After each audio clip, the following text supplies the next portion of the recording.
Les plus rapides d'entre vous ont peut-être vu que j'avais déjà posté le 2e épisode, mais je l'ai supprimé car j'en étais très insatisfait. Et je profite que nous les profs sommes toujours en vacances pour prendre le temps de le réenregistrer en espérant que justement j'en serai un peu plus satisfait.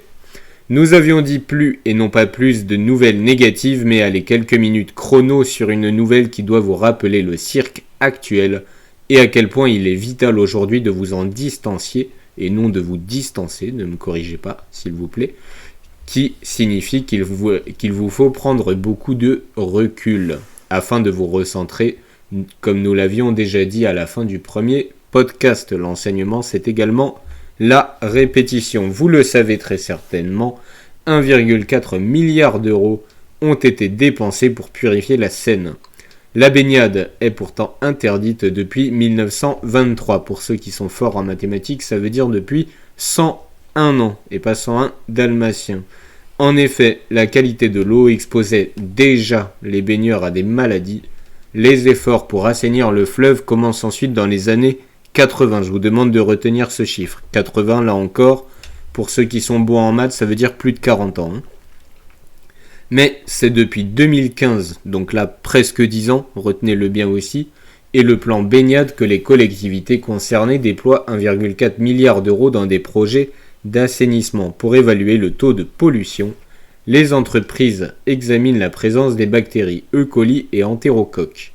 Des seuils fixés par une directive européenne doivent être respectés afin que l'eau soit jugée propre à la baignade.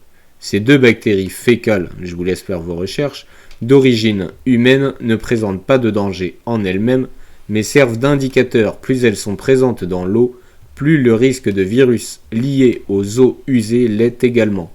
Le plan baignade se concentre enfin sur la modernisation des stations d'épuration, celles-là même qui traitent les eaux usées. Ces dernières, situées dans 2 points stratégiques à l'entrée de Paris, se sont équipées de techniques supplémentaires de traitement de l'eau. À Noisy-le-Grand, des lampes à ultraviolets tuent les bactéries encore présentes après les étapes de désinfection déjà existantes.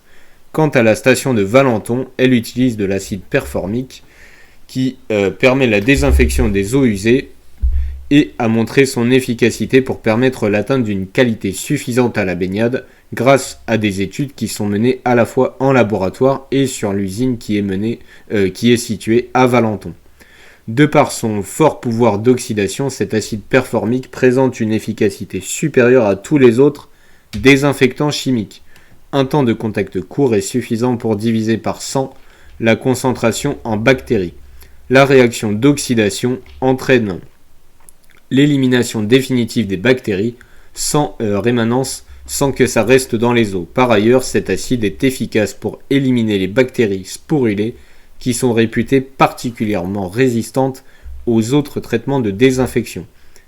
Enfin, aucune toxicité aiguë ni effet à long terme sur les différents organismes vivants n'a été constatée. Ça, c'est pour vous dire que, contrairement à ce qu'on pourrait penser, je ne suis absolument pas contre le nettoyage de la Seine. Je trouve au contraire que c'était une très bonne idée, que ça permet de faire des études, de mener des recherches sur comment purifier l'eau, qui pourront, ces recherches, être réutilisées plus tard pour la purification d'autres eaux, notamment les eaux que l'on boit au hasard.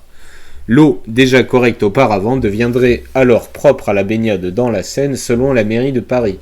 Toutefois, la compétition de natation en eau libre prévue le 6 août 2023, il y a moins d'un an, restez fort en maths, faisant figure de test pour les prochains Jeux Olympiques, a dû être annulée en raison de la pollution du fleuve. Retenez donc, il y a moins d'un an, c'était encore trop pollué. Retenez-le bien. L'ONG The Freedom Foundation, un collectif d'activistes qui agit pour la préservation de l'océan, avait alerté les organisateurs des Jeux Olympiques en avril 2024, disant que les concentrations en E. coli et en entérocoque étaient toujours trop élevées. Et que la baignade entre le pont de l'Alma et le pont Alexandre III particulièrement serait potentiellement dangereux. Il y a 4 mois. Allez. Ensuite, des derniers prélèvements un peu plus encourageants en fin juin. Le 26 juin dernier, ils étaient toujours légèrement au-dessus des exigences des fédérations, mais corrects aux yeux d'autres fédérations, qui ont apparemment des seuils, des exigences un peu différentes quand il s'agit de la santé des athlètes. Justement, parlons-en, puisque c'est tout de même le plus important. Que risquent les athlètes en cas de pollution des eaux de Seine par des virus et des bactéries? Le laboratoire Biogroup a publié une fiche. Outre les diarrhées, maux de ventre, nausées, vomissements qui peuvent être graves chez les personnes immunodéprimées, alors c'est pas censé être le cas de sportifs de haut niveau, certes, mais cela peut arriver quand même si elles ne sont pas au courant qu'elles ont des maladies, je ne sais plus comment on dit, mais dormantes. Les baigneurs peuvent être atteints par des infections cutanées et ORL, des dermatites, conjonctivites, otites, pharyngites. L'urine des rongeurs, non. Des rongeurs à Paris, non. Vous affabulez, monsieur. Peut également transmettre la leptospirose. Vous savez que j'aime les chiens. Tout maître de chien sait à quel point cette maladie est dangereuse, puisque cette maladie est potentiellement mortelle. Donc effectivement, elle est un peu dangereuse. Biogroup rappelle encore que les tests effectués sur la Seine montrent que ces seuils sont régulièrement dépassés, parfois de manière significative. Alors, pré-conclusion, si on peut appeler ça comme ça, il me semblait, mais je reconnais ne pas avoir retrouvé l'article, avoir lu que les athlètes qui vont devoir se baigner dans la Seine, et qui aujourd'hui se sont baignés dans la Seine, puisque je vous dis, je réenregistre ce podcast, ont reçu toute une liste de recommandations et gestes barrières. Clin d'œil, vous vous souvenez de ce que j'ai dit sur le traumatisme Covid. Donc ces recommandations que les athlètes devront respecter avant et après la baignade. C'est ridicule. Ma question du coup, c'est que font le CIO, le CNOSF et autres organisations nationales, supranationales censées veiller au bien-être des athlètes? On aurait 1000 fois pu organiser cette compétition ailleurs, on ne peut pas en vouloir aux athlètes, absolument pas, c'est l'épreuve de leur vie. Donc ce n'est pas d'eux qu'il faut attendre une réaction. Je répète encore une fois que je ne trouve pas le projet inintéressant en soi, le projet d'assainir la Seine, mais c'est le traitement politique et médiatique contre lequel je m'insurge. C'est le cirque, je vous l'ai déjà dit, je le répéterai jusqu'à ce que ça rentre, puisqu'enseigner c'est répéter, c'est de la communication politique idiote au détriment d'un projet qui lui est loin d'être idiot. On ne peut en vouloir aux athlètes encore une fois, mais on doit en vouloir à tous ceux qui osent mettre la santé d'humains en jeu pour un spectacle qui aurait pu être organisé ailleurs, se tenir ailleurs, et tout ça pour ne pas ternir leur image politique, alors que justement ils auraient pu faire preuve de grandeur et d'honneur en disant écoutez, on avait un projet et on n'a pas réussi à le mener à bien, on va être capable de changer notre fusil d'épaule, puisque c'est ce que font les gens intelligents. Et nous ne sommes pas gouvernés par des gens intelligents. Et oui, je m'énerve. L'épreuve a eu lieu, la veille, c'était pire, donc la semaine dernière, la veille, l'eau n'était pas praticable, je crois, mardi, ça a été décalé d'un jour, et par miracle, alors que, je vous le rappelle, je vous ai demandé de le retenir, ça fait 40 ans qu'on essaye d'assainir la Seine, et là, donc mardi c'était pas possible, et mercredi, miracle, c'était possible. 3 conclusions, cette fois, on est encore au temps du pain et des jeux, et je vais dire tout de suite qu'il vaut mieux tout de même être au temps du pain et des jeux qu'au temps de famine et de guerre. Ça c'est pour ceux qui disent un peu vite en râlant qu'on est au temps du pain et des jeux. Oui, c'est vrai, mais mieux vaut ça qu'autre chose. Deuxième conclusion, n'attendons rien de ces barges, de ces clowns. Et allez, on va parler un peu de la cérémonie d'ouverture que j'ai trouvé sympathique et originale, mais 3 points horribles qui ont, selon moi, pourri cette cérémonie d'ouverture, et c'est bien dommage. La prestation, on va dire grotesque, de Nakamura, et un article de 20 minutes sur lequel je vais taper également, qui répétait que si vous faites partie comme moi des gens que ça gonfle un peu que ce soit elle qui représente la France, elle à qui il arrive régulièrement de cracher sur le pays, sur une frange de la population, Tout cela sans la moindre classe, en faisant plein de fautes d'orthographe sur ses différents réseaux sociaux. Elle détériore la langue, elle abrutit la jeunesse qui l'écoute, l'imite et l'admire. Et pour ceux qui me disent « les fautes d'orthographe, c'est pas grave, c'est pas ce qu'on lui demande », vous savez ce que j'en pense si vous avez écouté la première émission. Et l'analyse de 1984. La langue, c'est important.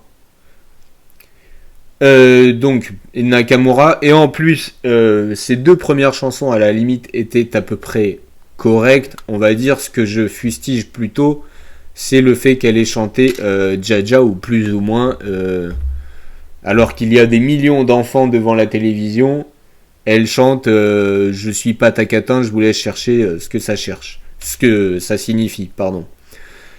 Deuxième point, Marie-Antoinette décapitée et on s'en moque, c'est bien, c'est cette république qui occupe le pays qui vous rappelle qu'ils sont nés sur la terreur, la décapitation de beaucoup de personnes, on va dire ça comme ça, hein. Je vous laisse vous renseigner là aussi, là encore sur le régime de la terreur entre 1789 et plus tard, hein, ça a duré quelques années en plus, le génocide des Vendéens, tout ça, et donc cette république qui en est fière. Et enfin, comment passer à côté de la caricature, on va dire ça poliment, de la scène. Voilà, encore une fois, la propagande LGBTiste montrée aux yeux des millions d'enfants sur une cérémonie d'un événement sportif qui devrait célébrer l'excellence, au moins physique. Et on reparlera d'ailleurs de cette excellence, pas seulement physique. Bien, sur ce long préambule, bonjour, bonsoir les loups et loulous et bienvenue sur le podcast Prof de droite, l'émission bimensuelle qui distribue des uppercuts éducatifs avec élégance, bienveillance mesurée et un mélange bien épicé de bonne humeur et de colère. Les high kicks de ce podcast feront valser en 2 mouvements 3 temps, bien des protège-dents des bords de Seine jusqu'au sommet des Alpes, jusqu'au bord de l'océan Atlantique dans le creux des vagues basques les plus fraîches, jusque dans les pâturages pyrénéens, jusque dans les assiettes grasses et juteuses de Bretagne et du Nord, jusque dans les richesses du sud de la France et tout ceci enfin en passant par la plus belle région du monde, l'Alsace. Et si t'es pas d'accord, pose-moi donc ton téléphone, fais l'effort d'écouter ce podcast jusqu'au bout et prends-moi donc un bretzel et je ne parle évidemment pas des saloperies honteuses que l'on retrouve dans vos apéros. Cette émission, puisqu'ici l'on tâchera au maximum de parler français, durera une petite heure, n'est plus disponible malheureusement sur Deezer et Spotify. Je vais voir comment je peux faire. Elle n'est disponible que sur YouTube parce qu'il n'est pas question que je paye pour le mettre sur Spotify et Deezer. Et je vais voir comment je vais faire. Mais vous pouvez donc d'ores et déjà l'écouter sur YouTube, en voiture, quand vous faites du sport, quand vous marchez, lorsque vous êtes en transport. Nous promouvons un corps sain dans un esprit sain, un des objectifs trop oubliés de mon métier et le cœur de l'émission d'aujourd'hui. C'est aussi d'un point de vue tout à fait personnel un excellent exercice afin d'organiser mes pensées et de faire entendre en anonyme, pour le moment du moins, une voix de prof comme on n'en entend jamais, alors que les profs qui pensent comme moi, qui partagent la majorité de mes opinions sont de plus en plus nombreux, ce qui, selon moi, doit vous rassurer vis-à-vis de certaines horreurs. Parce que les horreurs, c'est plus vendeur, vous le savez, que l'on entend trop souvent sur l'éducation nationale.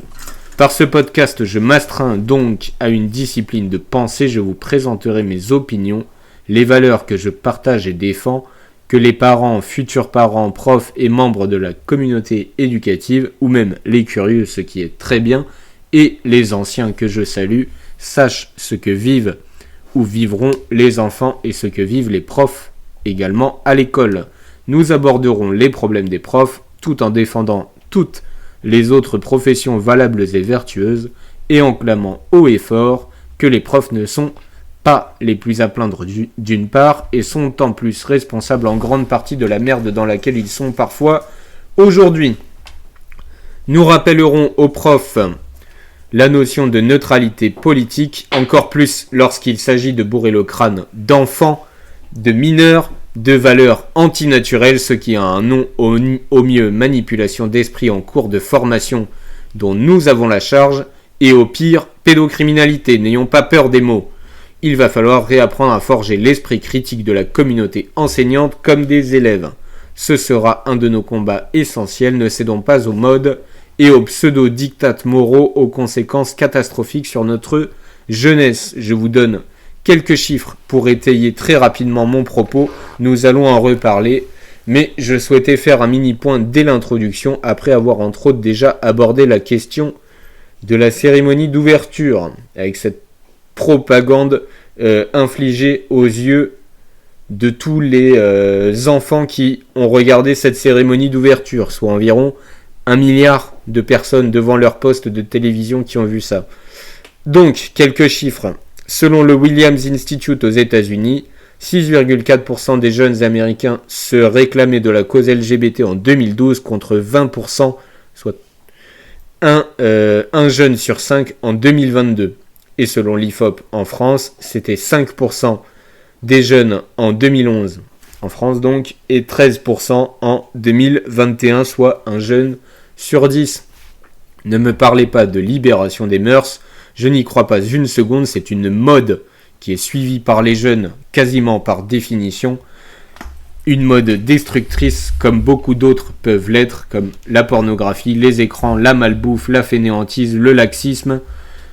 Les jeunes suivent les modes, trop d'adultes les influencent, les encouragent, laissent faire dans ces voies, selon moi, et tout cela très négativement, selon moi, je répète, pour leur chimie intérieure, système hormonal, spiritualité même, leur équilibre et l'harmonie de l'esprit comme de leur corps. Nous allons y revenir au cours de ce podcast. Que les exceptions existent lorsqu'il s'agit d'individus majeurs, je peux l'admettre, ce n'est pas mon combat, mais arriver à des chiffres d'1 jeune sur 5 aux États-Unis et de 1 sur 10 sous nos latitudes, c'est littéralement anormal en un seul mot, et vous avez déjà compris, pour être bien à contre-courant, parce que c'est bien, sauf si vous pensez que la Terre est plate, être à contre-courant c'est pas toujours bien non plus, mais vous avez déjà compris que j'aime la normalité, cette fois en 2 mots, la plus loin, normalité, n'est-ce pas?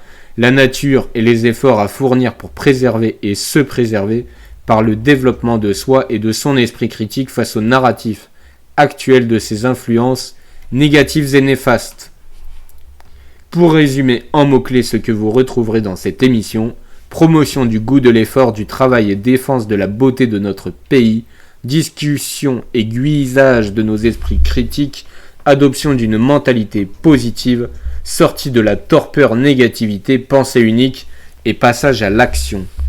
Un podcast donc salé, sans langue de bois, qui aura pour but ultime de faire évoluer l'école, pourquoi pas notre société. J'ai beaucoup d'espoir pour cette émission, pas de fausse modestie ici. Je souhaite permettre d'aller vers un modèle que j'espère beaucoup plus sain. Cette émission sera bien entendu préparée en amont, mais cependant je ne ferai pas de travail de redécoupage. J'ai d'autres projets à mener à bien dans cette vie, j'espère que vous pardonnerez donc les bégaiements, égarements, prise d'eau et de caféine, et même, je ne sais pas si ça s'entend dans le micro, mais là mes chiens qui sont en train de s'ébrouer, ces saletés qui s'ébrouent pendant que je m'enregistre. J'espère donc que vous me pardonnerez. Et voilà, pour l'authenticité que cela apportera au podcast, oui, je vous aime quand même, qui, je l'espère, aura beaucoup à vous offrir. Je suis conscient des défauts du premier épisode, mais il sera intéressant de mesurer le chemin parcouru peut-être au 10e épisode, et j'espère que le fond du propos permettra de passer outre les défauts du podcast dont je suis parfaitement conscient et que je vais tenter de gommer au fur et à mesure. Cette émission est découpée en plusieurs parties. Première partie sur un point d'éducation qui sera le point central de ces émissions, qui servira, je pense, à tous. Nous avons déjà défini la communauté éducative, n'est-ce pas? Aujourd'hui, vers une harmonie corps-esprit, une éducation à l'équilibre entre ces 2 points essentiels.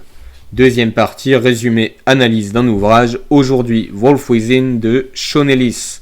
Troisième partie, un article scientifique sur le thème global de l'éducation. Aujourd'hui, un article pour lutter contre le décrochage scolaire. 4e partie. Une news positive qui fera bien parler. Elon Musk part en guerre contre les dérives extrémistes du LGBTisme. 5e partie, une citation à méditer profondément. 6e partie, une question personnelle. Oui, je sais, nous sommes à la 2e émission, mais je suis capable d'inventer des questions que vous pourriez avoir à me poser, ne vous inquiétez pas. Et enfin, dernière partie, plusieurs mots aujourd'hui à implémenter à votre lexique. Nous avons vu à l'émission précédente l'intérêt de l'enrichir toujours et de surtout ne jamais accepter de l'appauvrir. Donc bonus aujourd'hui, plusieurs jurons à utiliser dans votre quotidien.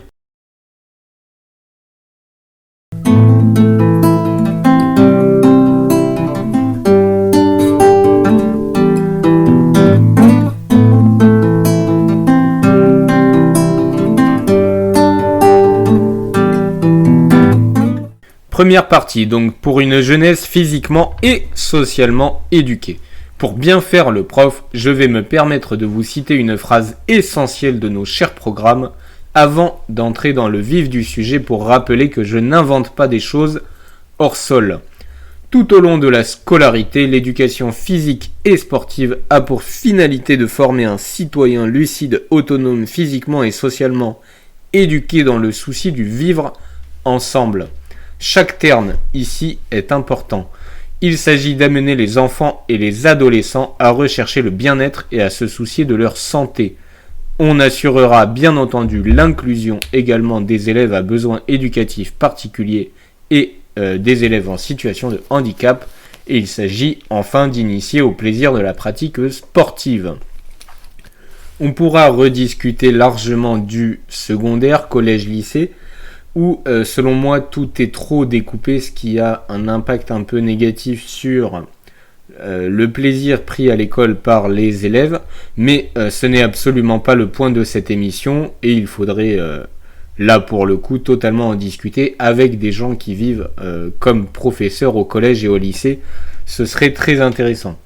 Ce n'est donc pas le point de cette émission, mais cette phrase est cruciale pour le développement de toutes les qualités qui forment et formeront le bon citoyen. Donc je répète cette phrase des programmes. Tout au long de la scolarité, l'EPS a pour finalité de former un citoyen lucide, autonome, physiquement et socialement éduqué dans le souci du vivre ensemble. Phrase cruciale donc. Il s'agit de former le bon citoyen selon les programmes, pour moi surtout des individus, des jeunes en bonne santé physique, mentale et sociale, pour reprendre cette fois la définition de l'Organisation mondiale de la santé sur la vision globale de la santé comme bien-être physique, mental et social. Je pourrais faire un petit reproche à cette phrase que je trouve pourtant très intéressante. Donc reproche avec des guillemets au terme autonome, lui aussi avec des guillemets, qui est intéressant évidemment, mais si mal utilisé aujourd'hui, quand trop sont trop fiers de se dire autonome alors que personne ne l'est ni ne doit l'être pour faire société, et qu'il faudrait justement prendre conscience et faire prendre conscience à notre jeunesse de notre interdépendance, de notre besoin des autres. Et c'est d'ailleurs l'un des objectifs de la formation sociale. Donc voilà, je pinaille pour une fois, je trouve ça vraiment intéressant. L'éducation du corps et de l'esprit donc. Pilier essentiel pour le développement harmonieux des enfants. Une notion soutenue par de nombreux éducateurs et philosophes à travers les âges. Cette dualité éducative permet non seulement de cultiver des esprits aiguisés et curieux, mais aussi de former des corps forts et résilients, terme que l'on aime tant aujourd'hui, que j'apprécie moi-même grandement, signifiant la capacité à endurer, à encaisser et également à rendre les coups. Verbalement avant tout, bien sûr. Des élèves donc, comme des adultes, capables de faire face aux défis mentaux, sociaux, physiques de la société, de la vie quotidienne. Éducation physique, une base pour la santé et la discipline. L'éducation physique joue un rôle crucial dans le développement des enfants. Elle favorise la croissance physique, améliore la coordination et développe la force et l'endurance. Jean-Jacques Rousseau et son éducation naturelle, intéressante malgré les critiques que l'on pourrait faire, ce n'est pas le sujet ici. Dans son ouvrage Émile ou de l'éducation préconise l'importance de l'activité physique dès le plus jeune âge. Selon lui, l'éducation doit commencer par le corps. La véritable éducation consiste moins en préceptes qu'en exercice, je cite, « Nous commençons à nous instruire lorsque nous commençons à vivre. Notre éducation commence donc avec nous, notre premier précepteur, c'est notre nourrice. » En outre, l'activité physique apprend aux enfants des valeurs essentielles, telles que la discipline, le respect des règles et l'esprit d'équipe. Ces leçons de vie sont aussi importantes que les connaissances académiques, car elles aident les enfants à développer un caractère équilibré et une attitude positive face aux défis. Éducation intellectuelle, éveil et épanouissement de l'esprit. Parallèlement à l'éducation physique, l'éducation intellectuelle est indispensable pour l'épanouissement de l'esprit. L'éducation intellectuelle ne se limite pas à l'apprentissage de faits et de compétences spécifiques, mais inclut également la capacité de penser de manière critique, en malheureuse voie de disparition aujourd'hui, de résoudre des problèmes complexes et de s'engager dans un apprentissage continu. Voilà 3 notions clés pour une vie épanouie. Capacité à faire preuve d'esprit critique, résoudre des problèmes complexes et s'engager dans un apprentissage continu tout au long de la vie. Platon, dans La République, soutient que l'éducation de l'esprit est la clé pour devenir un citoyen éclairé et moral. Il affirme que l'éducation doit viser à tirer le meilleur de l'âme et du corps. Voilà une petite pique gratuite si je vous dis que les Grecs avaient déjà tout compris il y a plus de 2000 ans, avant l'arrivée de nos chers déconstructeurs qui pensent avoir tout inventé, mais ce n'est pas grave, nous passerons par un retour nécessaire au classique, par une renaissance, par une reconstruction. Ce podcast en a l'ultime prétention. Maria Montessori pour vous parler de plus récent, et dans la petite enfance, nous pourrions même citer les travaux entre guillemets invisibilisés de Céline Alvarez, et c'est bien dommage car c'était très pertinent, même si là aussi trop libre, trop individualisé à mon goût, mais comme quoi vous voyez, je peux reconnaître le travail, les recherches, le talent d'enseignant avec qui je ne suis pas fondamentalement d'accord. Pas d'accord sur tout, on va dire plutôt. Montessori, donc, une autre figure éminente de l'éducation, a mis l'accent sur l'importance de nourrir l'esprit des enfants. Elle croyait que chaque enfant possède un potentiel unique et qu'il est essentiel de fournir un environnement propice à l'apprentissage autonome. Ce qui ne veut pas dire toujours apprendre seul. Apprentissage autonome, ça peut être apprendre en groupe avec ses pairs, et ses pairs PAIRS, d'accord, ses pairs du même âge, ou bien avec des adultes lorsque les enfants sollicitent l'aide des adultes par leur curiosité naturelle. Donc, extrêmement intéressant. Ces méthodes qui combinent des activités physiques à des exercices intellectuels montrent que l'apprentissage est un processus intégré qui engage à la fois l'esprit et le corps. Voilà, donc extrêmement intéressant, caractère parfois un peu trop individualisé selon moi, mais au-delà de cette prétention d'unicité, nous devrions retrouver à la petite enfance effectivement cette unicité corps et esprit que Maria Montessori appelait de ses voeux.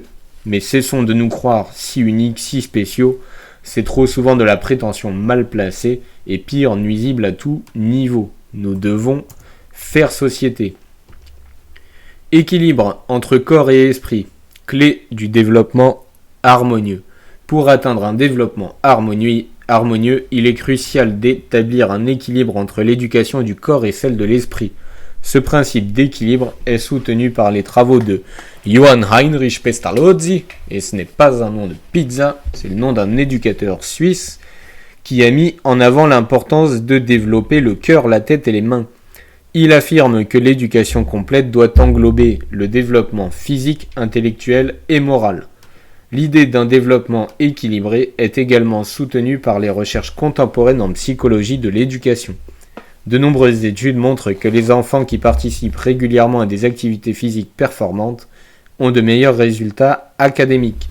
L'activité physique stimule la production de neurotransmetteurs qui améliorent l'humeur et les fonctions cognitives, créant ainsi un environnement optimal pour l'apprentissage. Plus tard, on sait également le pouvoir du corps sain dans un esprit sain, pour reprendre une expression bien connue et bien vraie, pour l'équilibre global et éviter les penchants suicidaires et dépressifs dans un pays où il s'agit d'enjeux premiers. Ce n'est rien de le dire. En première conclusion, l'éducation du corps et de l'esprit est indispensable pour le développement harmonieux des enfants. Les perspectives de Rousseau, Platon, Montessori et Pestalozzi, pas non plus le nom d'un fromage, ainsi que les recherches contemporaines, mettent en évidence l'importance d'un équilibre entre ces deux formes d'éducation. Un enfant qui bénéficie d'une éducation équilibrée est non seulement plus sain, plus fort, mais aussi plus intelligent, plus créatif, mieux préparé à affronter les défis de la vie. En cultivant à la fois le corps et l'esprit, nous préparons les enfants à devenir des adultes équilibrés, épanouis et accomplis. Nous finirons ce développement par celui de l'idéal du kalos kagatos grec, souvent traduit par beau et bon, qui constituait et devrait constituer encore une pierre angulaire de la pensée éducative antique. Il reste lui aussi pertinent, donc plus de 2000 ans plus tard, dans la conception moderne de l'éducation harmonieuse du corps et de l'esprit. Cet idéal prône l'union indissociable de la beauté physique et de la vertu morale, soulignant que la véritable excellence humaine réside dans l'équilibre parfait entre les qualités physiques et intellectuelles. Il s'agit donc d'une philosophie de l'harmonie. Si vous ne devez retenir que deux termes, ou plutôt expressions aujourd'hui, les voici: équilibre en toute chose et quête d'harmonie tout au long de la vie. Le concept du kalos kagatos trouve ses racines dans la Grèce antique, où il incarnait l'idéal de l'aristocrate parfait. Une époque où les aristocrates n'étaient pas les drogués regardant le peuple de haut et se mêlant au cirque politique, je vous l'accorde. Ce modèle éducatif, tel que défendu par des penseurs comme Platon et Aristote, plaçait une grande importance sur la formation globale de l'individu. Platon, nous l'avons déjà vu dans ses dialogues, notamment dans La République, suggère que l'éducation doit viser à développer à la fois le corps et l'esprit pour créer des citoyens capables de gouverner avec sagesse et justice. Il met aussi l'accent sur la nécessité d'une âme bien formée pour compléter cette harmonie.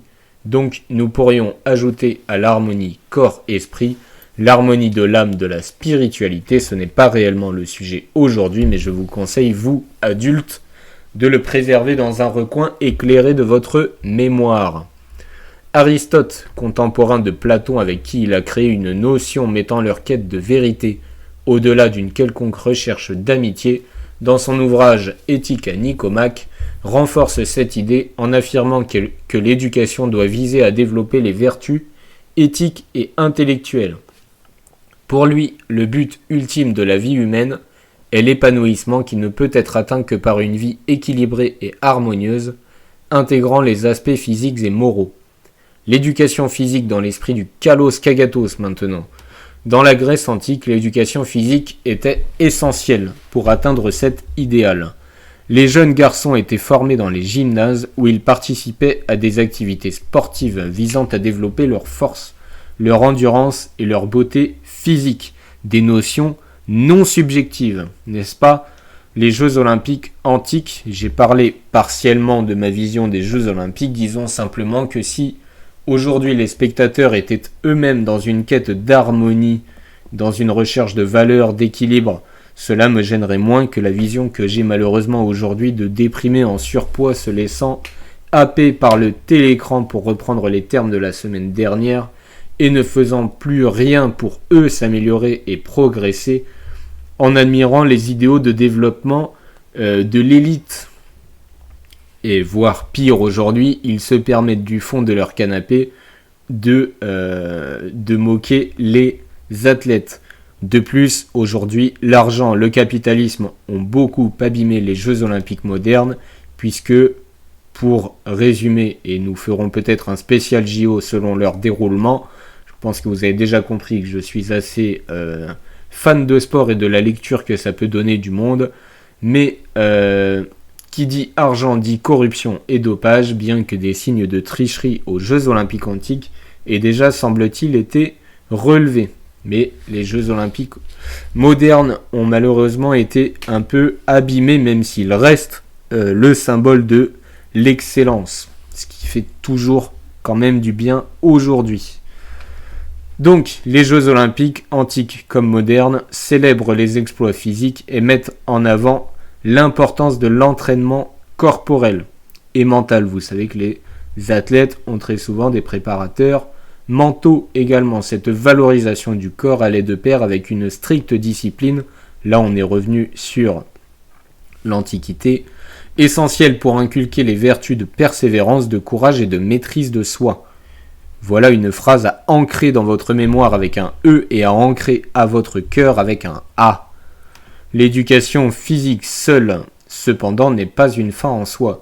Elle doit être accompagnée d'une formation intellectuelle et morale garantissant que la beauté physique soit soutenue par une âme vertueuse et sage dans une notion de cercle vertueux. Les activités sportives étaient donc considérées comme un moyen de fortifier le caractère, d'encourager l'esprit de camaraderie et de préparer les jeunes à servir la cité. Je vous laisse voir ce que donnerait à l'inverse le cercle vicieux qui prendrait le contraire de tout ce que je viens d'énoncer dans ce paragraphe. Je vous laisse y réfléchir. L'éducation intellectuelle et morale maintenant selon le principe du kalos kagatos. Également primordial, les philosophes grecs accordaient une grande importance à la formation de l'esprit par le biais des mathématiques, de la philosophie, de la musique et de la rhétorique. Platon dans son académie et Aristote dans son lycée plaçaient l'accent sur l'étude et la réflexion comme moyen de développer la sagesse et la vertu. Les Grecs croyaient fermement que l'éducation intellectuelle devait être intégrée à l'éducation physique pour créer des individus équilibrés. L'étude de la philosophie, par exemple, était vue comme une activité qui aiguisait l'esprit et cultivait la vertu en permettant aux individus de comprendre les principes de la justice, de la beauté et de la vérité. Aristote disait, je cite, « Le but de l'éducation est de rendre l'homme bon et capable d'accomplir de nobles actions. » Fin de citation.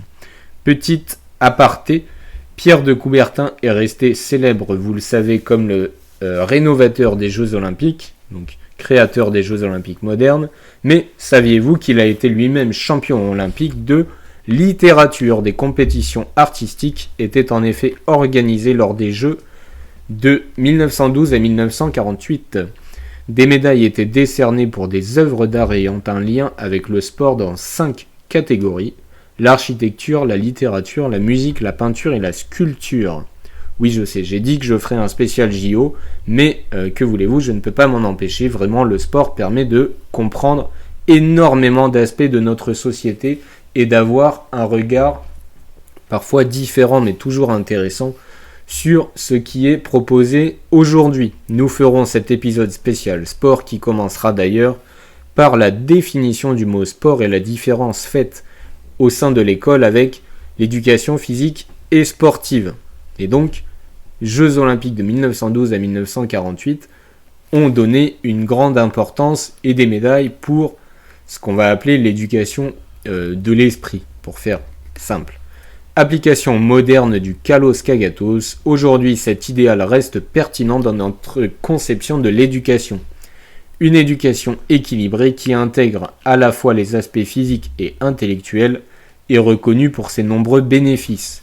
Les recherches modernes montrent que les enfants qui participent régulièrement à des activités physiques ont non seulement une meilleure santé physique, mais aussi de meilleures performances académiques. L'activité physique améliore la fonction cognitive, réduit le stress et favorise un meilleur sommeil, tous ces facteurs qui contribuent à un meilleur apprentissage. On y revient, moins de suicides, moins de dépression, meilleure santé globale. Voilà un enjeu des plus intéressants. Conclusion globale cette fois-ci. Pour lier ces deux visions antiques et modernes, revenons à notre modernité ou post-modernité, diront certains pessimistes. Les méthodes éducatives modernes, comme celles inspirées par Maria Montessori, mettent en avant l'importance de l'apprentissage par l'expérience et de l'intégration de l'éducation physique dans le programme scolaire. Les écoles qui adoptent ces approches constatent que les enfants deviennent plus autonomes, plus disciplinés, plus équilibrés, que des termes qui, moi, me font grand plaisir, mais font très peur. À certains, je vous laisse deviner qui. Voilà des qualités qui reflètent l'idéal du kalos kagatos, ce concept grec qui nous enseigne que le véritable épanouissement humain ne peut être atteint qu'à travers une éducation harmonieuse du corps et de l'esprit. Je vous demande de retenir ça aussi. Les perspectives de Platon et Aristote sont encore renforcées par les recherches contemporaines, montrant l'importance de cette approche équilibrée. En cultivant tout à la fois beauté physique et vertu morale, nous pouvons aider les enfants à devenir des individus complets capables de contribuer positivement à la société. En adoptant cet idéal dans nos systèmes éducatifs, nous préparons les générations futures à vivre des vies épanouies, équilibrées et pleines de sens.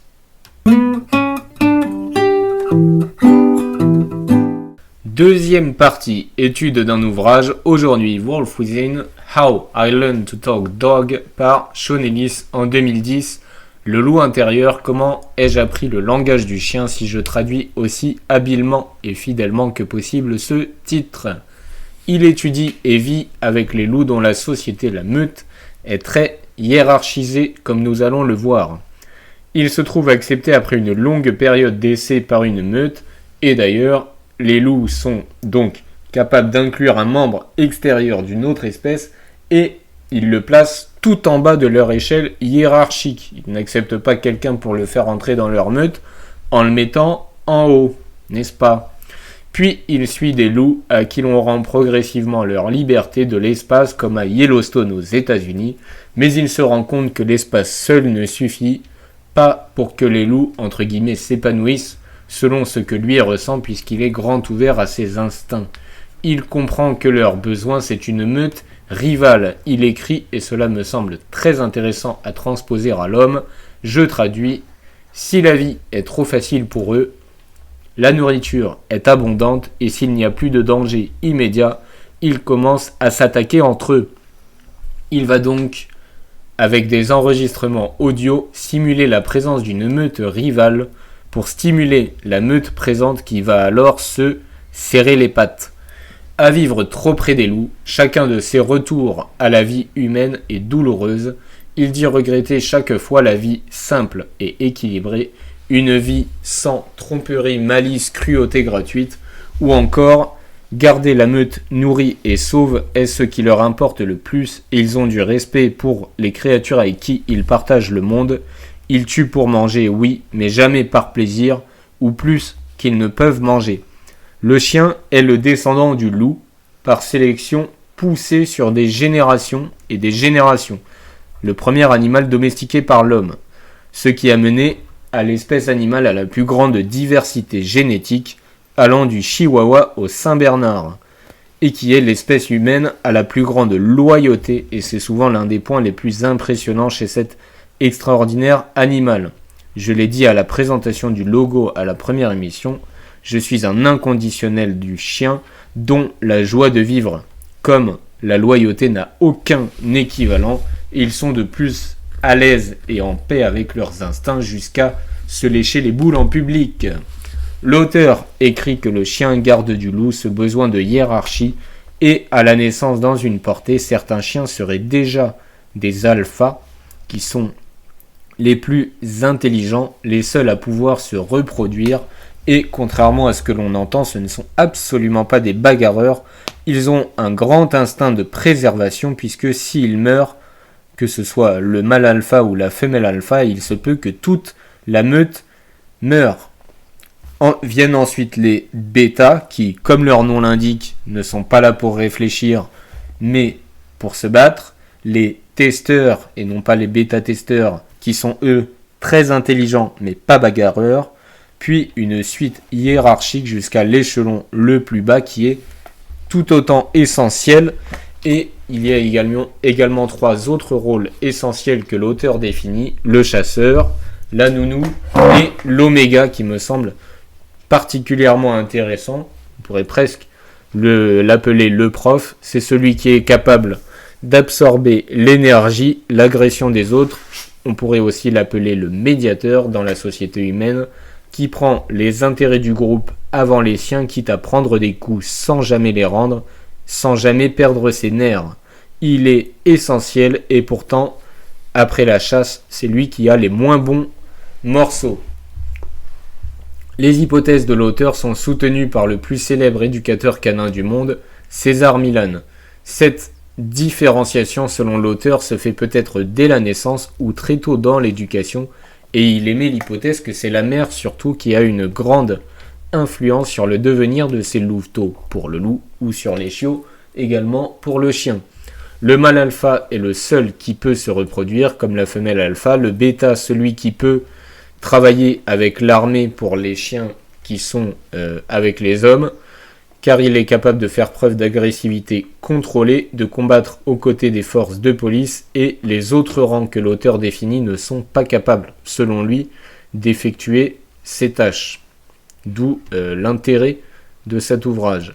Les loups, trop longtemps en cage, privés de leur sentiment de liberté, et l'auteur insiste sur la notion de sentiment, puisqu'il va, par exemple, rendre leur cage plus ressemblante avec la nature, et ce sera pourtant toujours une cage. Ces loups-là, donc, en cage, ne se reproduisent plus. Peut-on faire un parallèle avec la société actuelle où certains ne se reproduisent plus? Tous les chiens n'ont pas pour rôle de prendre des décisions. Il faut, pour faire meute, comme pour faire société, des décideurs qui doivent, ou devraient en tout cas savoir où ils souhaitent faire aller la meute et avoir ce qu'on va appeler le bien-être de celle-ci pour objectif, et des faiseurs qui font sans rechigner, sans tortiller de la croupe pour chier droit. Pour le loup, selon l'auteur, une belle cage dorée ressemblante à la nature, ça marche et la reproduction revient. L'instinct naturel maternel de la louve alpha est si fort que l'auteur suspecte qu'elle a détecté un alpha potentiel comme étant non adéquat, et il se trouve qu'il est mort quelques années après d'une crise cardiaque. Il arrive également régulièrement que les louves sentent que le louveteau n'est pas assez fort pour survivre. Ainsi, l'auteur tentera de sauver un louveteau abandonné par sa mère en vain. Enfin, nous sommes ce que nous mangeons. L'alpha a les plus beaux morceaux des proies sans avoir à les chasser, car il lui faut l'énergie pour se reproduire et l'énergie cérébrale pour prendre soin de la meute et prendre les bonnes décisions. Là encore, lorsque dans une expérience tous les loups mangent la même chose pendant un mois, dans l'expérience c'est du poisson pour tout le monde, la structure hiérarchique se casse la gueule, plus personne ne prend de décision, plus personne ne discipline les autres et ils se comportent comme les pires hooligans pour citer l'auteur. Toute ressemblance avec la réalité humaine actuelle serait purement fortuite. Lui, l'auteur fait un parallèle sur la nourriture humaine qui devient de piètre qualité, fait d'une majorité d'humains des personnes en mauvaise santé, tant physique que mentale. Là encore, nous y revenons. Enfin, pour l'éducation du louveteau comme de l'enfant, il faut avoir la main lourde sur les récompenses, et je ne parle pas de sucrerie. Un bravo mon fils, je suis fier de toi, pour un prof qui est apprécié et respecté, comme pour un père qui est admiré, c'est la plus belle des récompenses pour un enfant. Et être très léger sur les punitions, et punition ne signifie absolument pas obligatoirement violence physique, j'ai déjà dit y être très largement opposé. La plus violente punition, c'est l'ignorance, ou l'abandon pour reprendre les termes de notre souverain Rinrin, de notre bon roi Arthur, mais là évidemment c'est too much, n'abandonnez pas vos enfants, ni vos animaux de compagnie d'ailleurs. Et il en existe bien d'autres selon le degré de la faute à corriger des punitions. C'est un livre extraordinaire que je conseille à chacun de lire pour peu que vous maîtrisiez l'anglais si cet ouvrage n'est toujours pas disponible en français.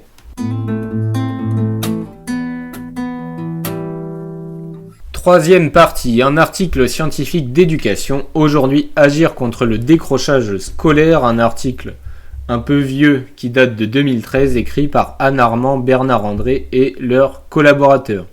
Le ministère de l'Éducation nationale définit le décrochage scolaire comme un processus qui conduit un jeune en formation initiale à se détacher du système de formation jusqu'à le quitter avant d'avoir obtenu un diplôme. C'est aussi également défini comme un retard scolaire de plus de 2 ans accumulé par un jeune. Le décrochage n'est pas la production d'un instant, c'est un processus qui s'alimente de causes diverses tout au long du temps de la scolarité du jeune. Si tous les absentéistes ne sont pas décrocheurs, l'absentéisme est évidemment l'un des symptômes essentiels du décrochage. Ce décrochage s'accroît avec l'âge et il est intéressant de noter dans le rapport qu'il semblerait que le niveau 4e soit particulièrement exposé. C'est le moment du pic de ce qu'on va appeler vulgairement l'adolescence. Et d'ailleurs, les garçons sont plus exposés que les filles. Mais que fait le féminisme intersectionnel ? La difficulté sociale précède l'échec scolaire. Un des problèmes majeurs soulevés par ce rapport est celui d'un problème dans l'éducation concernant l'orientation, où on ne serait pas suffisamment bon au niveau de l'éducation nationale pour permettre aux jeunes de trouver leur voie. Et justement, ces jeunes en difficulté subissent leur orientation plutôt qu'ils ne la choisissent. Et on demande souvent aux élèves en difficulté de faire leur choix, de se déterminer plutôt encore que ceux qui ont des facilités. On reste dans la filière générale quand on est entre guillemets avec des facilités scolaires. Et par contre, quand on a des difficultés, il faut trouver sa spécialisation très vite. Et donc ça, c'est un point très intéressant et à travailler, je pense que cela changerait beaucoup de choses. La méconnaissance des contenus des métiers joue beaucoup et là encore, dans les programmes actuels, on cherche à adoucir la transition primaire-collège puisque, j'en ai parlé dans les parties précédentes, cette transition est très violente. Passer d'un seul enseignant qui est le référent, même sentimental parfois pour certains jeunes qui ont des situations familiales pas évidentes, au collège où cela n'existe quasiment plus, me faites pas dire ce que je n'ai pas dit, mais quasiment plus, avec d'un coup 10 enseignants qui restent rarement plus de 2 heures avec le jeune. Voilà, c'est très compliqué. Le rapport prend en exemple l'Angleterre qui a bâti une politique volontariste de prévention du décrochage en la fondant sur le travail d'équipe pluridisciplinaire, donc d'une communauté éducative, on en a déjà parlé, avec des acteurs internes et externes à l'établissement scolaire, avec en objectif premier l'individualisation des cas. Oui, je sais que j'ai fustigé ce point tout à l'heure, mais ce n'était pas dans le cas particulier du décrochage scolaire. Ici, c'est effectivement, je pense, intéressant pour prévenir l'échec scolaire et le décrochage en privilégiant une relation avec un ou plusieurs adultes.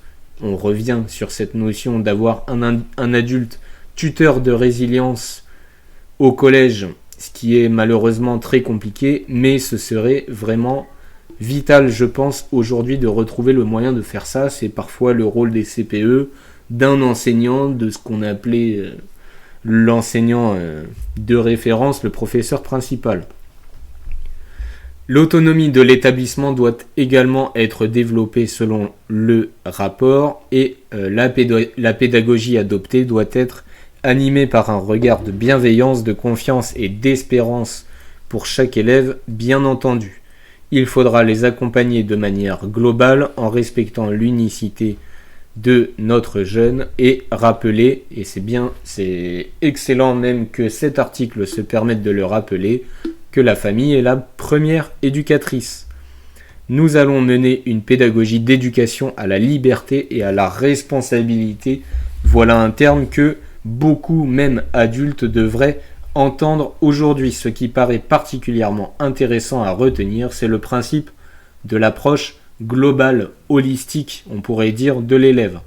Une volonté de prendre en compte la personne entière chez l'élève, l'organisation de tutorats, d'aides scolaires spécifiques, aménager le temps scolaire pour revenir progressivement dans les apprentissages, le croisement de diverses professionnalités autour de l'élève pour le faire revenir, pour parler très grossièrement, dans le droit chemin et essayer de reconstruire la relation avec les parents qui s'est souvent déconstruite. Et c'est là parfois que le bas blesse puisque certains parents sont totalement dans l'abandon. Le tutorat doit être généralisé à l'ensemble du collège-lycée. L'écoute de l'élève, la présence d'un tuteur pour lequel il compte, pour lequel il existe, c'est Pascal le grand frère, vise à reconstruire ou à favoriser la confiance en soi et la confiance dans l'école.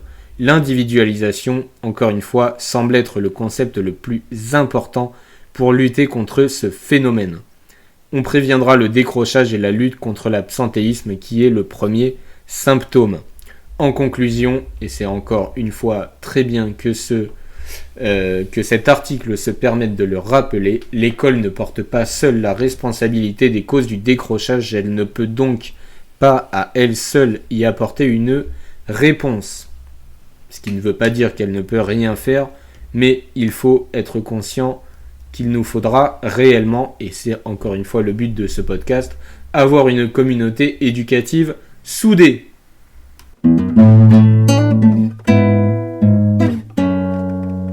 Quatrième partie, une news positive, bon, pas vraiment, mais c'est simplement pour un peu parler de ce sujet-là qui est essentiel dans notre société actuelle. Article rapporté par 20 minutes et bien d'autres médias, placé en catégorie transphobie, ça annonce la couleur. Donc, dans une interview au site d'information The Daily Wire, Elon Musk s'en est pris à la culture woke. Je cite, « Mon fils est mort tué par le virus de la culture woke », a-t-il expliqué avant de s'expliquer davantage. La semaine dernière, il a décidé de déplacer au Texas les sièges de SpaceX et de X en signe de protestation au passage d'une loi sur les élèves transgenres en Californie. Il a donc indiqué encore, au Daily Wire toujours, avoir été trompé lorsqu'il a laissé sa fille Vivian Jenna Wilson subir une opération de changement de sexe. C'est arrivé à un de mes fils aînés, j'ai été manipulé pour signer des documents. C'était avant que je ne comprenne ce qu'il se passait vraiment, il y avait beaucoup de confusion et on m'a dit « Il pourrait se suicider », soutient-il face à un psychologue conservateur selon le journal, j'ai pas été chercher. Jordan Peterson, on ne m'a pas expliqué que les bloqueurs de puberté sont en réalité des médicaments qui stérilisent. Musk fait donc le vœu de détruire le wokisme. Bon, on va pas passer des heures là-dessus. Les mineurs qui changent de prénom, qui changent de sexe, etc., ça, c'est mon combat. Les majeurs, en revanche, ce n'est absolument pas mon combat, mais je maintiens, je soutiens, je défendrai, je me battrai pour faire entendre que faire subir même cette propagande à des mineurs est inadmissible. Je reviens sur la cérémonie d'ouverture des JO, regardée par 1 milliard de téléspectateurs, donc combien de millions d'enfants, en pleine cérémonie d'un événement qui doit promouvoir l'excellence, l'élitisme, au moins du corps maximal et maximisé, sans produits dopants, n'est-ce pas? Donc l'excellence et l'élitisme naturel. D'où sort cette propagande infligée à ces millions d'enfants? C'est quoi ce bordel? Pourquoi est-il devenu aujourd'hui impossible de débattre de ce sujet importantissime? Il ne suffit pas de se poser une fois la question « Qu'est-ce qu'un homme? Qu'est-ce qu'une femme? Qu'est-ce que le sexe? Qu'est-ce que la nature ?» pour être le nouveau philosophe avec trop de temps libre, pas assez de connaissances, trop de prétentions, pas assez d'humilité pour se dire qu'il y a eu des siècles de recherche, de connaissances, de philosophie avant lui et de sociétés différentes que ces gens-là croient pouvoir balayer d'un revers de la main. Gardons nos mots, pour revenir encore sur l'émission de la semaine précédente et l'étude de 1984, pour définir ce que l'on perçoit au plus profond de nous, et surtout interdisons cette propagande chez les mineurs. La perte d'identité naturelle mène aux dérives, à de nouvelles pseudo-religions, parce que chacun a besoin d'identité, de reconnaissance, d'appartenance, d'originalité qu'aujourd'hui on ne retrouve plus nulle part quasiment. Et c'est fort malheureux. Les enfants aux États-Unis, n'allez pas faire de recherche là-dessus, se font greffer ou retirer un pénis. subissent des thérapies hormonales et on met sous le tapis tous ceux qui regrettent d'avoir pris cette décision. Encore une fois, si vous êtes majeur, faites ce que vous voulez, ce n'est pas moi qui vous jugerai pour vos opinions à la fin, mais vous n'avez pas à me juger pour mes opinions personnelles, ou alors faisons-le dans la discussion. Sachez enfin, pour ceux qui ont ne serait-ce que l'ombre d'une flamme religieuse en eux, que chaque fois que l'homme s'est pris pour Dieu, et je pense clairement qu'on en est là aujourd'hui, c'est ma vision des choses, dans les récits religieux, cela finit toujours mal. Déjà avec l'épisode de la tour de Babel, où les hommes veulent s'élever au niveau de Dieu, échec. Un autre épisode biblique qui montre que lorsque l'homme se prend pour Dieu, cela finit mal, c'est également la chute de Lucifer, qui était un ange d'une grande beauté, d'un rang élevé, qui devient orgueilleux à cause de sa splendeur et de sa sagesse. Lucifer se dit en lui-même « Je monterai aux cieux, j'élèverai mon trône au-dessus des étoiles de Dieu, je m'assiérai sur la montagne de l'Assemblée, à l'extrémité du septentrion, je monterai sur le sommet des nues, je serai semblable au très haut. » Mais à cause de cet orgueil et de sa rébellion, Lucifer est précipité du ciel et devient Satan, l'adversaire de Dieu. Il a donc été précipité dans le séjour des morts, dans les profondeurs de la fosse. Et encore, ton cœur s'est élevé à cause de ta beauté, tu as corrompu ta sagesse par ton éclat, je te jette par terre, je te livre en spectacle. Entre parenthèses, j'ai parlé de cercle vertueux tout à l'heure, où on a souvent toutes les qualités qui vont ensemble. Comme quoi, là, si on en croit cet épisode biblique, ce n'est pas toujours le cas. Donc, soyons vigilants tout de même. On peut parfois sortir des cercles vertueux et merder. Cet épisode montre que l'orgueil et le désir de s'élever au-dessus de Dieu conduisent à la chute et à la disgrâce, soulignant ainsi les conséquences désastreuses de se prendre pour Dieu. Bilan. Conclusion rapide parce que je ne veux pas rester des heures sur ce sujet. Respectez la nature, respectez votre nature. La nature est tangible comme le vrai, le beau, le juste. Et tous ces éléments, toutes ces choses ne sont pas subjectives. Vous le savez, ceux qui se réclament de cette idéologie défendent tout et leur et son contraire. S'ils pensent faire le bon choix, qu'ils le fassent en toute responsabilité majeure, ils sont libres et respectables. Et respectables, ce n'est pas à moi de les juger au final, ce n'est pas à nous de les juger au final, mais en revanche, nous devrions avoir le droit de donner notre avis sur le sujet et de défendre notre jeunesse. Pas touche aux gosses, ils sont influençables, on le sait surtout à l'adolescence, et se poser des questions à l'adolescence ne veut pas dire qu'il faille les laisser aller vers les changements de sexe, de prénom, d'identité, à coup de traitements hormonaux catastrophiques, voire de mutilation dans l'avant-bras pour créer un pénis. Encore une fois, je vous laisse vous renseigner, si vous le souhaitez. Donc, ces thérapies de greffe de pénis ne sont possibles qu'à partir de 18 ans, heureusement, et donc, selon moi, elles ne devraient pas être même abordées avant. Ne devraient pas savoir que ça existe. En revanche, et pourtant c'est tout aussi violent, les thérapies hormonales aux États-Unis sont possibles dès la puberté, donc possibles dès 8 ans, 14 ans. 16 ans au Canada est l'âge limite, comme en Australie, Allemagne, Pays-Bas et France, ce qui est en revanche un très gros problème, selon moi toujours, si vous voulez qu'on en discute.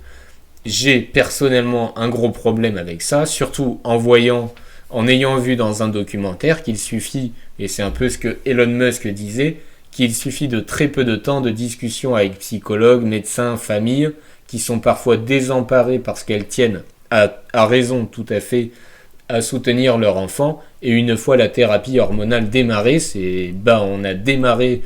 on a commencé à toucher à toute la chimie du corps, du cerveau, et on drogue, n'ayons pas peur des mots, quelque part des enfants de 16 à 18 ans qui se posaient des questions pour des raisons diverses, comme toute personne qui a connu l'adolescence.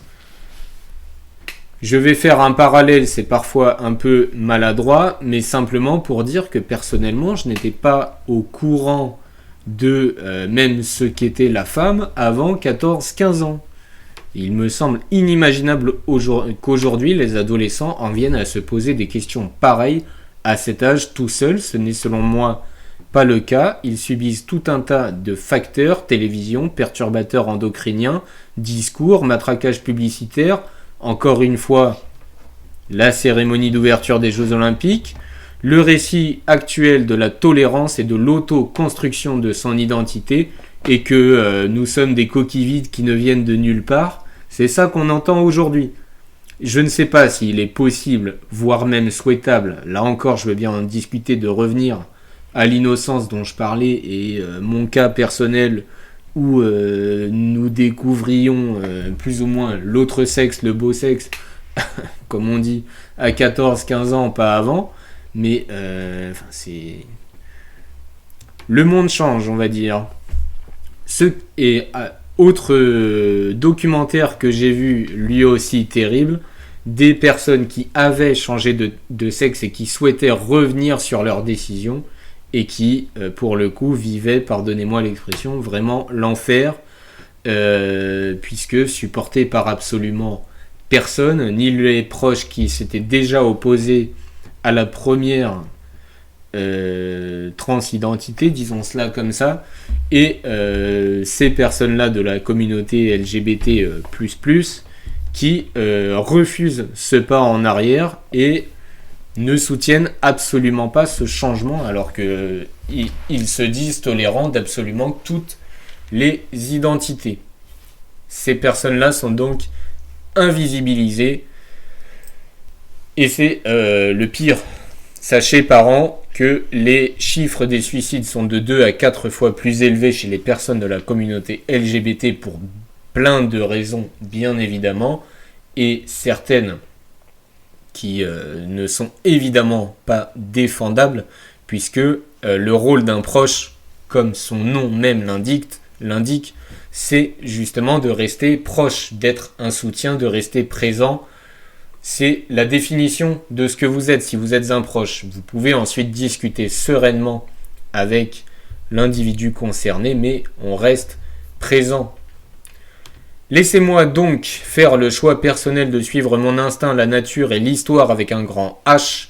Je ne suis pas avec vous, certes, mais pas contre vous non plus, tant qu'il ne s'agit pas de propager ces idées aux enfants. Je suis ouvert à discussion, bien entendu, et pour finir d'appuyer là où ça fait mal, puisque sous les atours et ornements de l'ouverture, je sais que vous êtes les plus intolérants. Et vous savez très bien de qui je parle, puisque même certains collectifs LGBT se sont soulevés contre ces dérives qu'on va qualifier de extrémistes. Voilà. Il y a LGBT et LGBT extrémistes qui ne sont pas soutenus eux-mêmes par ces communautés, et encore moins lorsqu'il s'agit des enfants. Et heureusement, merci de faire en sorte que certains de cette communauté LGBT soutiennent même le combat de ne pas infliger cela aux enfants. Bref, ce n'était pas réellement une news positive, mais je voulais en parler. C'est une discussion complexe. Je trouve anormal de ne plus pouvoir en débattre, et intéressant que l'un des hommes les plus puissants du monde assume son opinion là-dessus.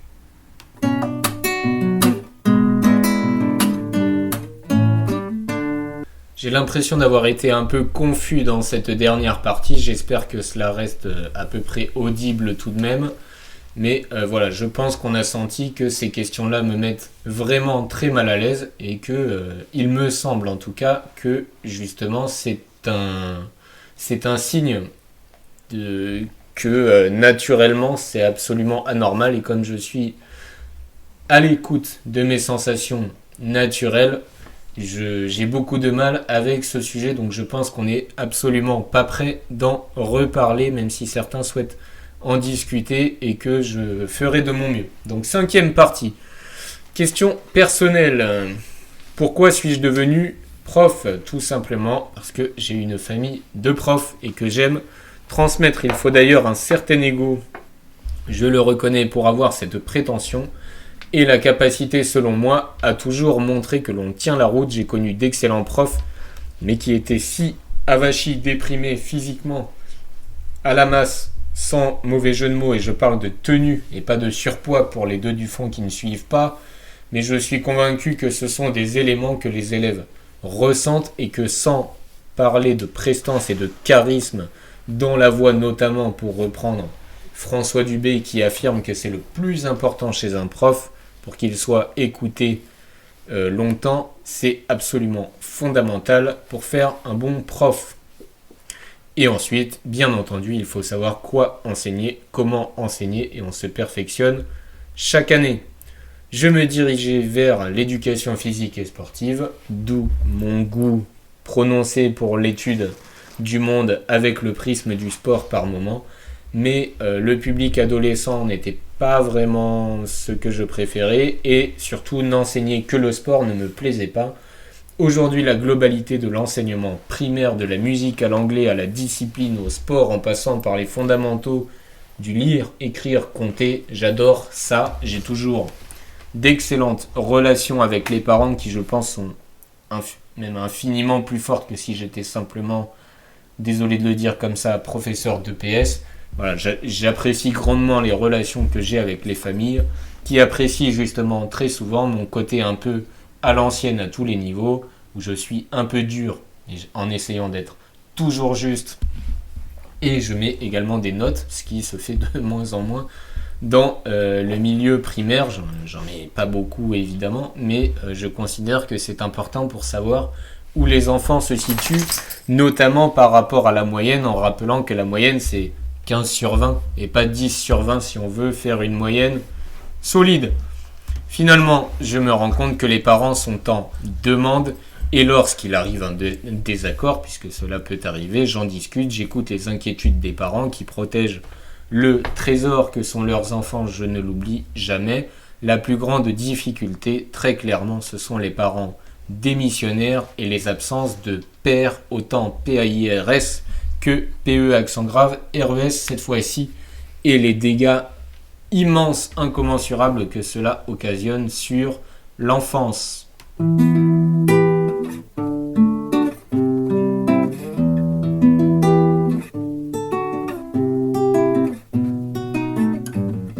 Sixième partie, et on a encore largement dépassé l'heure. Étude d'une petite citation que j'ai réentendue très récemment en revoyant le film 3, et quel beau gosse que ce Brad Pitt. Même deux ennemis peuvent éprouver du respect. Une citation très simple mais qui me permet de faire un parallèle là encore avec l'éducation nationale, et je suis convaincu que l'absence d'adversaire entre guillemets à l'éducation nationale, d'un ennemi à l'éducation nationale, mais en fait plutôt d'un rival à l'éducation nationale, cela n'aide pas, et le fait qu'il n'y ait pas réellement de progression de carrière pour les enseignants, pour les pousser, les booster à se tirer vers le haut, tout ça se fait au détriment de l'éducation de nos élèves. L'enjeu de la concurrence dans l'éducation nationale, avec cette citation, souligne selon moi un principe fondamental. L'adversité engendre une dynamique de respect et de progrès mutuel. Dans le contexte de l'éducation en France, cette notion peut être transposée à l'idée de la concurrence éducative. L'éducation nationale a aujourd'hui le quasi-monopole de l'enseignement, puisqu'on n'a quasiment plus le droit de faire l'école à la maison, et même les écoles privées restent sous contrat, donc ça reste relativement proche de ce qui se fait au sein de l'éducation nationale et des écoles publiques. Donc cela présente des avantages, on ne va pas le nier, en termes d'uniformité et de contrôle des standards, c'est vrai, mais cela peut limiter l'innovation et l'amélioration continue. La concurrence, c'est important. Dans de nombreux secteurs, la concurrence est perçue comme un moteur essentiel de progrès. Les entreprises, même si je n'aime pas trop comparer les entreprises, le capitalisme avec l'éducation nationale, qui ne devrait pas avoir ce rôle-là. Mais les entreprises rivalisent pour offrir de meilleurs produits et services, ce qui pousse à l'innovation et à l'amélioration constante. Si l'éducation nationale avait un adversaire dans une compétition saine, sous forme d'autres systèmes éducatifs de qualité, une dynamique similaire pourrait se créer. Ce concurrent, loin d'être un ennemi hostile et de se limiter à être un ennemi hostile, aurait le rôle d'un stimulant, poussant chacun des deux, ou chacun des autres, s'il y avait d'autres concurrents, poussant chacun à se surpasser et à améliorer ses méthodes et ses résultats. Alors, quelques exemples de systèmes éducatifs pluriels. On va voir justement des exemples où cette concurrence existe. Aux États-Unis, même si le système éducatif public est largement dominant, il existe des écoles privées, des écoles à charte et des programmes d'éducation à domicile. Cette diversité oblige chaque acteur à démontrer l'efficacité et la qualité de ses méthodes pour attirer et maintenir les étudiants. En Finlande, qui est réputée pour son excellent système éducatif avec les notes PISA qui tombent régulièrement, la concurrence n'est pas aussi marquée, mais une forte culture d'auto-évaluation et d'amélioration continue joue un rôle similaire. Les enseignants finlandais, même s'ils appartiennent au système public unifié, sont formés pour constamment adapter et améliorer leurs pratiques en se comparant aux meilleures pratiques internationales. C'est quelque chose pour le coup qui est entre guillemets proposé, même si c'est un peu le grand chaos au niveau de l'éducation nationale, mais où il est proposé par l'autonomisation des établissements et l'évaluation des établissements, quelque part d'avoir un peu une saine concurrence entre établissements, ce qui peut être à la fois maléfique, si on peut dire ça comme ça, si c'est mal fait, mais très bénéfique si c'est bien fait, comme beaucoup de choses dans ce monde. Et pour le coup, je trouve personnellement que les enseignants râlent un peu trop vite face à cette idée, cette hypothèse, cette proposition, alors que potentiellement ça pourrait être très intéressant pour nous. Et le fait, je trouve, que les enseignants soient aussi réfractaires à une quelconque concurrence montre un peu qu'ils savent que la concurrence serait potentiellement meilleure. Et c'est très mauvais signe. Il faut que l'on se reprenne en main, que l'on retrouve le chemin de l'excellence, le goût de l'excellence, l'envie de l'excellence, et ensuite on verra. Et évidemment, excellence, c'est avec tout le monde. On prend une moyenne à 10 et on la monte. On passe du nivellement par le bas au nivellement par le haut. Vous allez me dire que c'est plus facile à dire qu'à faire, certes, mais si déjà on était tous d'accord sur cet objectif, on aurait plus de chances de l'atteindre. L'éducation nationale française pourrait bénéficier d'une concurrence saine qui l'inciterait à se réévaluer et à se perfectionner continuellement. Un concurrent de qualité, respecté même comme un adversaire de valeur en opposition, pourrait être une source d'inspiration, un catalyseur de progrès. Le respect mutuel entre deux identités concurrentes ne signifie pas absence de rivalité, mais plutôt reconnaissance des forces de l'autre, stimulant ainsi une amélioration réciproque. En conclusion, l'absence de concurrence pour l'éducation nationale peut engendrer une stagnation, voire pire, tandis qu'un environnement concurrentiel pourrait jouer un rôle crucial en stimulant l'innovation et en améliorant la qualité de l'enseignement. Comme l'illustre la citation, même dans la rivalité, il peut exister un respect mutuel qui pousse les deux parties à s'améliorer. La France pourrait ainsi envisager des modèles éducatifs parallèles qui, sans remettre en cause l'unité nationale, contribueraient à un enrichissement et une élévation du niveau éducatif global. Je me permets d'aller très vite sans magnifique transition musicale pour la dernière partie, qui va permettre d'enrichir très légèrement votre lexique avec 3 nouveaux jurons à implémenter à votre vocabulaire. Aujourd'hui, pas le sang bleu, ou par le sang de Dieu, mais on remplace le Dieu par bleu pour éviter le blasphème. Pareil pour sacre bleu, on pourrait dire sacre Dieu, si l'on n'a pas peur du blasphème. Et enfin, ventre saint gris, et non pas votre singerie, qui était le juron favori d'Henri IV, et un euphémisme pour ventre bleu, qui était lui-même un euphémisme de ventre de Dieu. Ainsi, on utilise bleu pour éviter le blasphème, et Saint-Gris était un saint imaginaire. Donc 3 nouveaux jurons en conclusion très rapide de cette partie très rapide que j'ai volontairement accélérée. Ventre Saint-Gris, juron favori d'Henri IV tout de même. Pas le sang bleu, vous avez peut-être entendu le capitaine Haddock utiliser. Et sacre bleu, là aussi, notre cher capitaine Haddock l'a déjà usité.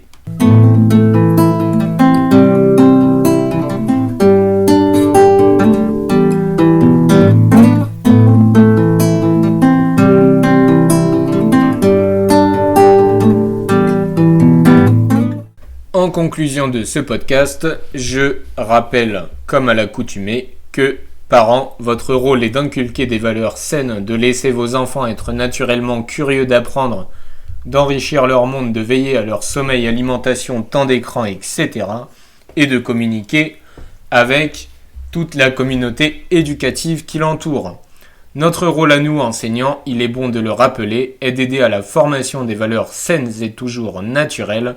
Plus tard, majeurs, nos élèves pourront faire leur choix personnel en responsabilité, mais notre rôle est de protéger l'enfance dans son innocence, sans les faire entrer trop tôt dans le libéralisme/capitalisme. Vous pensez clivage droite/gauche, je vous réponds 2 faces d'une même pièce, 2 identités destructrices pour les enfants, leur âme et nos âmes, n'hésitons pas à l'affirmer. Donnons-leur du savoir, apprenons-leur à être avec l'aide de leurs parents et de l'ensemble de la communauté éducative. Et enfin, ce sera notre plus bel objectif, apprenons-leur à savoir devenir. Retrouvons pour terminer une communauté éducative soudée. Un de mes meilleurs amis m'a fait noter qu'il trouvait que je paraissais trop fermé, ce qui n'est pas mon intention, même si je pense que vous avez compris mes opinions, et lui-même me connaissant m'a dit que ça ne me ressemble pas. Je redis donc, en espérant l'avoir transmis au travers de ce 2e épisode, je suis prêt à discuter de tout, à réviser mes opinions si j'en ressens le besoin, si j'ai été convaincu par d'autres, mais mes valeurs, elles, resteront les mêmes. Je redis enfin que je n'ai absolument pas à juger toute personne majeure qui a fait ses choix en responsabilité, puisqu'on va récupérer cette expression à notre cher gouvernement clownesque, mais en revanche, là où je resterai ferme et droit dans mes valeurs, c'est lorsqu'il s'agit des enfants. Donc discutons si vous le souhaitez, mais toujours en bonne intelligence. Je me permets, avant de conclure et de fermer ce podcast, de vous demander à nouveau votre indulgence pour ce 2e podcast. Je ferai tout pour qu'au moment du 10e podcast, ce soit impeccable et parfait. Vous pouvez me suivre sur Instagram @prof de droite, force, intelligence, culture, spiritualité, nature, honneur.